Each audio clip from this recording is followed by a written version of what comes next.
আসসালামু আলাইকুম। মুনমুন কিচেনের লাইভ চ্যানেল থেকে আমি মুনমুন আছি আপনাদের সাথে। আজকে আমি আপনাদের মাঝে শেয়ার করব ভিন্ন রকমের একটা পিঠা রেসিপি। পিঠাটা দেখতে যেমন সুন্দর, খেতেও তেমন বেশ দারুণ। লাউ দিয়ে যে এত সুন্দর পিঠা তৈরি করা যায় সেটা না দেখলে বিশ্বাসই করবেন না। আমার ভিডিওটি ভালো লাগলে একটা লাইক দিয়ে দেখা কন্টিনিউ করবেন।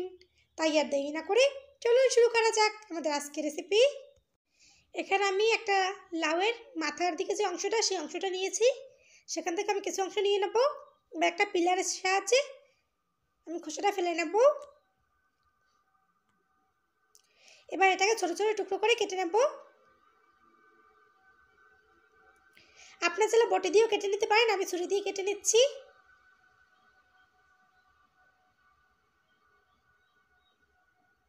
আমি ছোট ছোট টুকরো করে নিয়েছি। এবার এগুলোকে ভালোভাবে ধুয়ে পরিষ্কার করে নেব। এবার চুলে একটা প্যান বসিয়ে আমি ধুয়ে রাখা লাউয়ের টুকরোগুলো দিয়ে দিলাম। এবার দিয়ে দেবো কিছুটা পানি।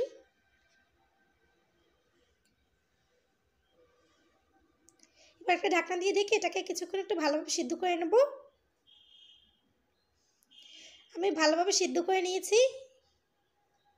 এবার এটাকে কিছুক্ষণ একটু ঠান্ডা করে ব্লেন্ডারে দিয়ে দেবো। আমি ব্লেন্ডার জারে দিয়ে দিচ্ছি। এবার একটা ঢাকনা দিয়ে ঢেকে ভালোভাবে ব্লেন্ড করে নেব।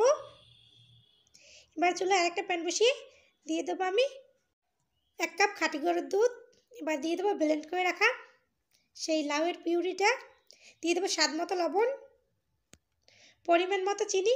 চিনিটা আপনারা বাড়িয়ে বা কমিয়ে আপনাদের পছন্দ মতো দিবেন। এখন ভালোভাবে নেড়েচেড়ে নেব। ভালোভাবে নেড়েচেড়ে বলক তুলে নেব। আমি এখানে কোনো পানি ব্যবহার করব না, আমি বলক তুলে নিয়েছি। এবার আমি এখানে চালের গুঁড়া দিয়ে দিলাম। আমি 1 কাপ চালের গুঁড়া দিয়ে দিয়েছি। এখন ভালোভাবে নেড়েচেড়ে একটা ডো তৈরি করে নেব। আমি একটা ডো তৈরি করে নিয়েছি। এবার এটাকে আমি একটা প্লেটে নামিয়ে নেব। নামিয়ে কিছুক্ষণ ঠান্ডা করে নেব। এবার ভালোভাবে মথে নেব।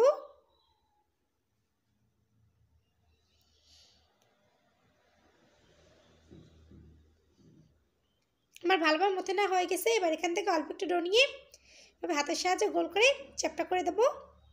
এবার এর উপরে আমি একটু তেল মেখে নেব।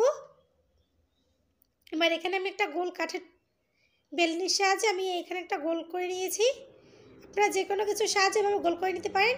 এবার এখানে আমি একটা শোন নিয়েছি। এবার শোনের সাহায্যে আমি ডিজাইনটা করে নিচ্ছি। ডিজাইনটা খুব সহজে এবং খুব তাড়াতাড়িভাবেই করে নেওয়া যায়, কোনো ঝামেলা নেই।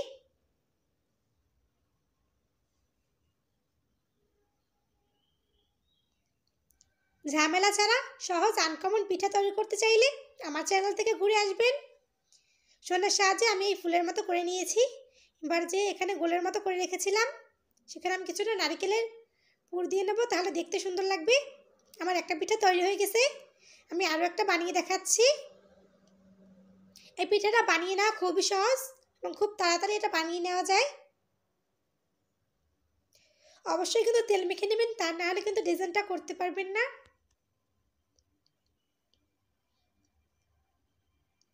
আমি আরও একটা বানিয়ে নিলাম। এবার এর ভিতরে আমি কিছুটা নারকেলের পুর দিয়ে দিলাম। দেখার সৌন্দর্যের জন্য আমি এটা ব্যবহার করছি। আমি এভাবে সবগুলো পিঠা বানিয়ে নেব। আমি সবগুলো পিঠা বানিয়ে নিয়েছি। এবার এগুলোকে আমি ভাপ দিয়ে নেব।